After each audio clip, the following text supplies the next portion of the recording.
Nigerian women in the diaspora are winning, and not just winning, they are winning big, taking up top leadership level positions in governance, economics and politics, enterprise, academia, among others. This is why the Diaspora show this week is celebrating Nigerian women at home and in the diaspora. We've got an exclusive interview with Honorable Abike Dabiri Erewa, aka Mama Diaspora, the Chairman CEO of the Nigerians in Diaspora Commission. We've also got an exclusive package of 5 Nigerian sisters who are all medical doctors. Also on the show are some outstanding Nigerian women in the diaspora making us proud. Please stay tuned to your favorite program, The Diaspora, and I am your host, Koinsola Adetumbi.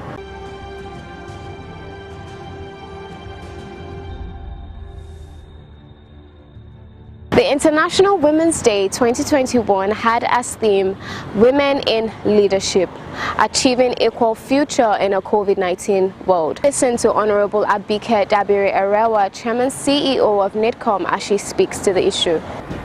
When we realize that when you give women that chance to take decisions, to be in leadership position, the society will be the better off for it. And I keep saying, when the men are shouting fire for fire, the women are there to say water for fire and quell a lot of issues.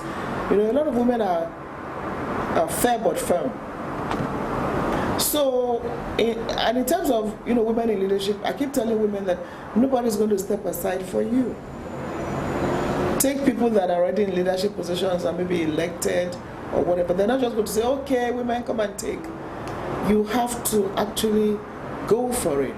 You have to plan, you have to decide, you have to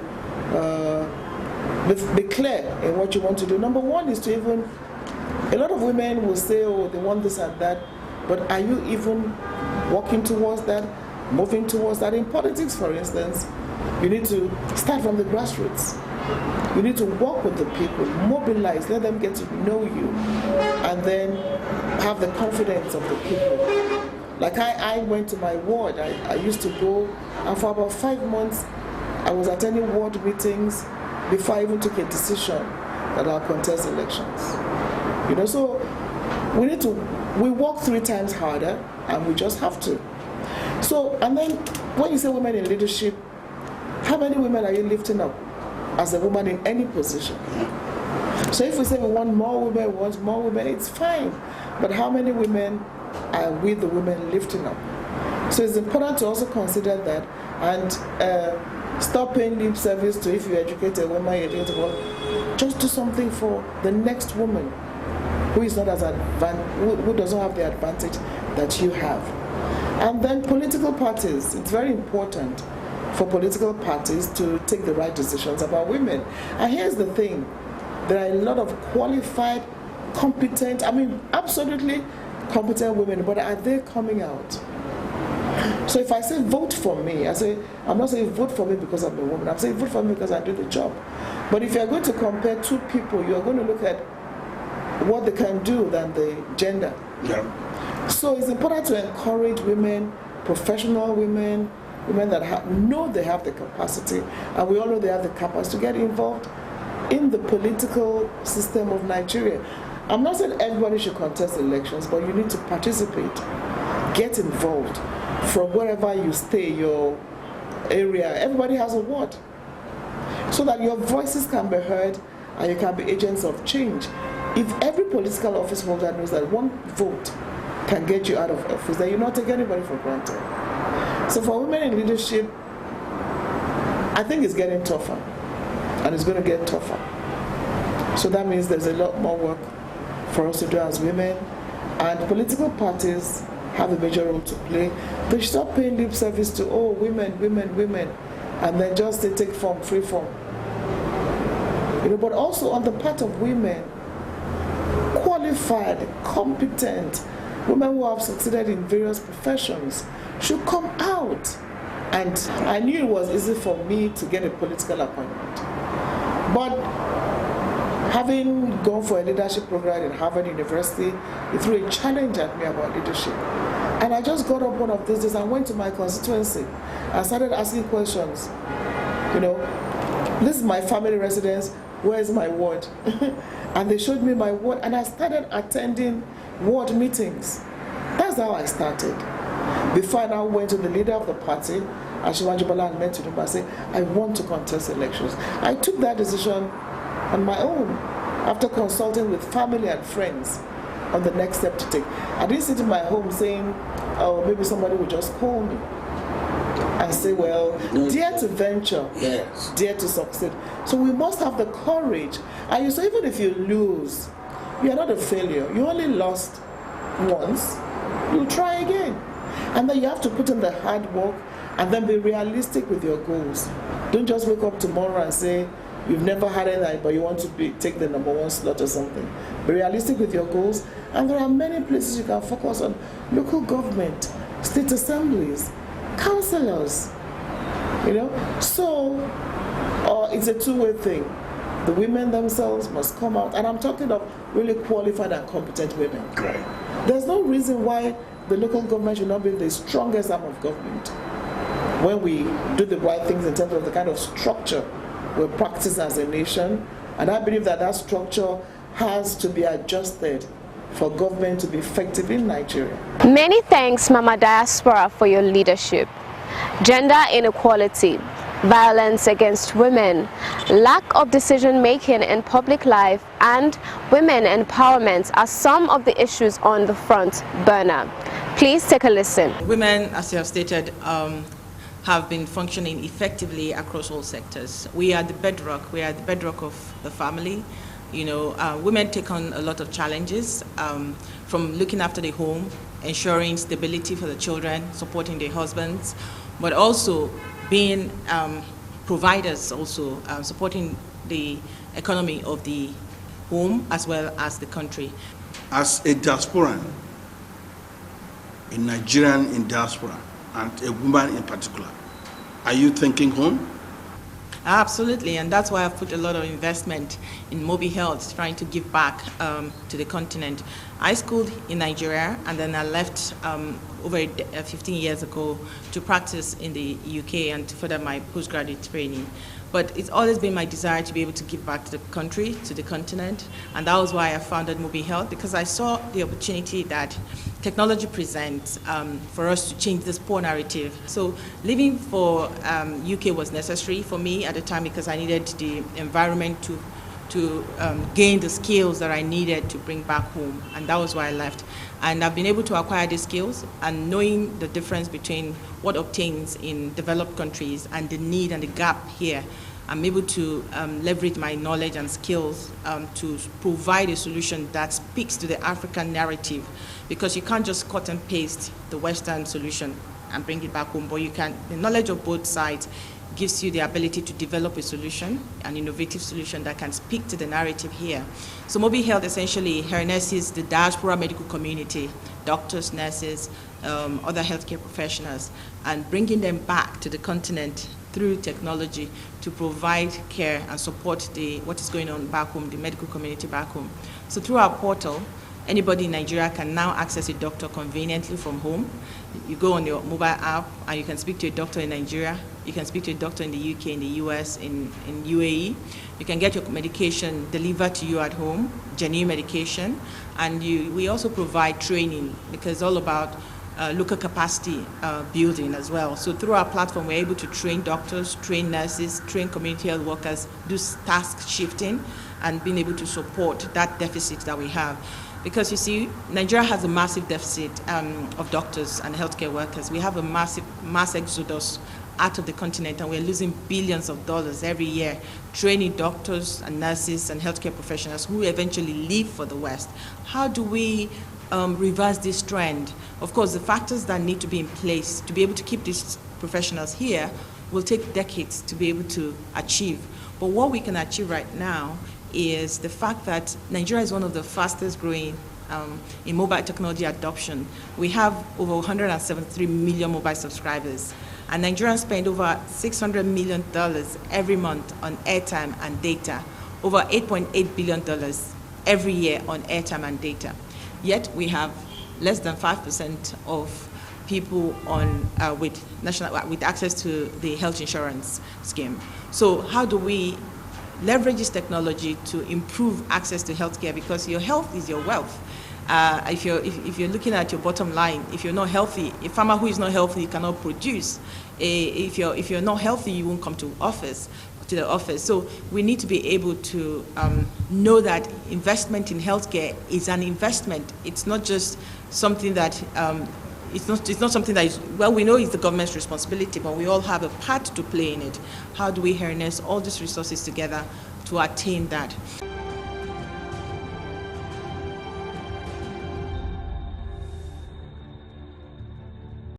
As we celebrate women, it is important for us to take out time to reflect on the state of affairs of women around the world. It is true that things are not where they used to be, but things are not where they should be at the moment, because a lot of women around the world are still going through pay inequality, sexism. The maternal mortality rate is still very bad, especially in developing countries. And women are still, going through a lot of situations like domestic violence, and when there is war or any form of unrest or conflict, women suffer the most. A lot of governments have not actually put things in place to protect women and to create a safe environment for women to thrive, be it in their career or in different aspects of their lives.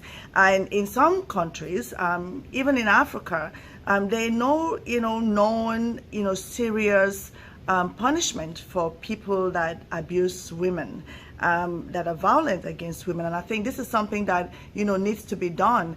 We have to actually move as women from just influencing policies to becoming policy makers. And I think we have been denied a seat on many tables, but I think it's now time for us, instead of waiting for us to be called to sit on the tables, for us to demand to sit on the tables. Because I must say that the world is missing out on a lot from excluding women from this, certain fears. Because think about it, the world has been run by men for as long as I can remember, and the world has a lot of issues. So women have a lot to offer, and I believe the world is actually, changing itself by not giving women the opportunity. If just take a look at the coronavirus, for instance, the countries that have been run by women have handled the pandemic better. Countries like New Zealand, Denmark, Taiwan, Germany. If you look at those countries, you'll see that the way the pandemic has been managed is really amazing. Women out there, I would like to say to you, do not allow the visible and invisible structures created by society or systems to keep you down. Dream big and pursue your dreams. Your power is actually in your action. And it's time for us to raise our hands so that we're counted. It's time for us to actually make sure that we're not invisible, that our voices are heard. It's a time for us to actually seize the opportunities that are presented to us, and the opportunities that are not presented to us, for us to either create them or demand them. Posterity is waiting for us to contribute our ingenuity. And I know that as women, we always actually go the extra mile. And I want to say, don't be good if you can be excellent. And don't be excellent if you can be extraordinary. Be totally amazing. I know that as women, we have the power in us to, take this world to a different place than it is right now. And as we celebrate women, I want us to not just celebrate women, but put things in place to give women the opportunities to achieve their full potential. Many thanks. We are super proud of you. And now let's join Boy Alinko for a message. Ha! Not so fast. Look, I'm tired. I want to check out of this country for greener pastures. Just calm down for a moment. Please sit down. Do you have a job where you're going to? No, but someone is arranging, Listen, Alinko. Checking out of this country without proper planning means one thing. Unimaginable begin. I've been in the diaspora, but legitimately doing great things at home and abroad. As I've been saying, without the proper footing abroad, the risk is not worth it.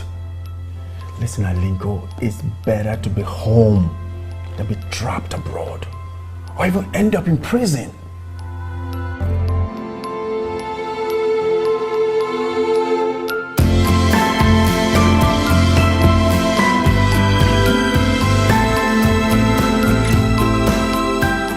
Now let's celebrate the Aliyu sisters. 5 Nigerian sisters in the diaspora who are all medical doctors. They are from Okene in Kogi State and are practicing medicine in the United States. Salamat Aliyu, first female neurosurgeon in West Africa. Halima Aliyu, a plastic surgeon. Raliat Aliyu, an obstetrician. Khadija Aliyu, a family physician, and Medina Aliyu, a public health physician. Educate a woman and you educate a nation. We are super proud of you, sisters. I told you, Nigerian women in the diaspora are super winners. Check out this roll call. Dr. Ngozi Okonjo-Iweala. Dr. Ngozi Okonjo-Iweala is an economist and international development expert. Added to her intimidating but impressive portfolio is her current role as the Director General of the World Trade Organization, WTO. With her position, she makes history as the first woman and first African to hold the office. Okonjo-Iweala sits on the boards of Standard Chartered Bank, Twitter, Global Alliance for Vaccines and Immunization, and the African Risk Capacity. Also, Okonjo-Iweala has 25 years of her career at the World Bank. In Nigeria, she was the first female finance minister and the only female to occupy that position for 2 Nigerian presidents between 2003 and 2006 and 2011 to 2015. The United States President Joe Biden has appointed Nigerian-born Eno Titilayo Ebong as the acting director of the U.S. Trade and Development Agency, USTDA. She has served in different roles as General Counsel, Deputy Director, and Chief Operating Officer at USTDA between 2004 and 2019. She practiced law at the Boston office of Mintz, Levin, Cohn, Ferris, and Pompeo, PC. She also earned a Juris Doctor from the University of Michigan Law School, a Master of Arts in Communication from the Annenberg School for Communication at the University of Pennsylvania, and a Master of Arts in History from the University of Edinburgh, Scotland. Dr. Oluwatomilayo Daudu is a pediatric surgeon at Alberta Children's Hospital in Calgary. She was born in Nigeria and raised in Winnipeg. As a medical student, Daudu co-developed a project in Tanzania focused on adolescent gender and reproductive health. She spent her summers researching childhood pneumonia in Nigeria and more recently launched a surgical needs assessment for the country. Currently completing a Master's of Public Health at Harvard University, Daudu is part of a team led by Dr. Mary Brindle, working to revise the safe surgery checklist for high-income countries around the world. She's amassed a long list of peer-reviewed publications and awards on topics including colorectal surgery, pediatric trauma, and global health. You can agree with me that Nigerian women are trailblazers.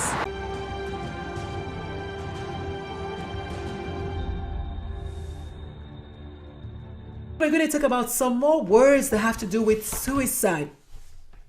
The first one is suicide behavior, which is kind of similar to suicide attempt, but not quite. So suicide behavior is an act or a group of activities that can lead to suicide. A group of activities that can lead to suicide, or a group of activities that people who kill themselves engage in. A group of activities that people who kill themselves engage in. For instance, I bet you didn't know that people who are suicidal give away their stuff. They give away their stuff. A lot of them start to give away their stuff. A lot of them start saying goodbye. A lot of them start collecting or buying the means to kill themselves, like buying sniper or buying a gun, like getting some pills together, suicidal behavior. or simply even writing a suicide note. I picked the name of this show on purpose, writing a suicide note. Children will start asking questions about suicide, start asking questions about death. We're going to get to that in the future episodes, but just remember that. So that's a collection of behaviors that people who want to kill themselves engage in. Then we have something called a suicide contagion or contagion if you're potato or potato, right? It refers to the process by which the exposure to suicide or suicidal behaviors within one's family, one's peer group, or through the media reporting can result in an increase in suicidal behaviors and suicide in persons at risk. That's a lot of words, but the bottom line is when you expose people who are at risk to a lot of news about suicide, they can become suicidal. People at risk. Note that, not everyone. So it's called a suicide contagion, much like COVID-19, right? It's a contagious infection. So suicide can be contagious, okay?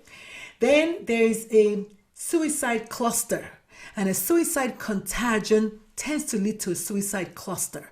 And a suicide cluster is defined as a group of suicides or suicide attempts or both that occur close together.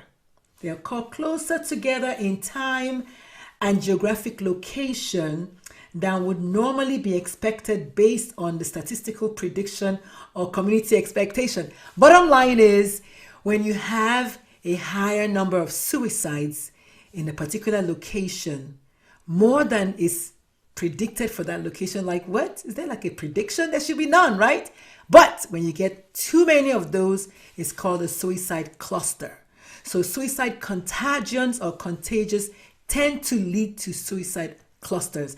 In San Antonio, Texas, where I live, between November 2019 and February 2020, we had a major suicide cluster. We had 7 suicides in the space of about 4 or 5 months. So that's not the norm, I guess is what they're saying.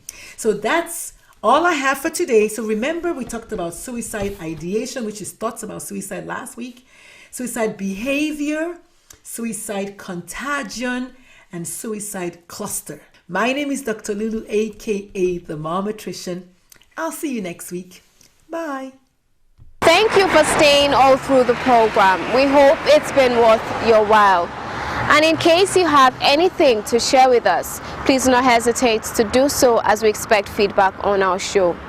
Remember, you can reach us on all our social media platforms. On Facebook at Nigerians in Diaspora Commission, on Twitter at nitcom_gov, on our Instagram page at nitcom_gov, on our YouTube page at nitcom_gov, and on our website at www.nitcom.gov.ng.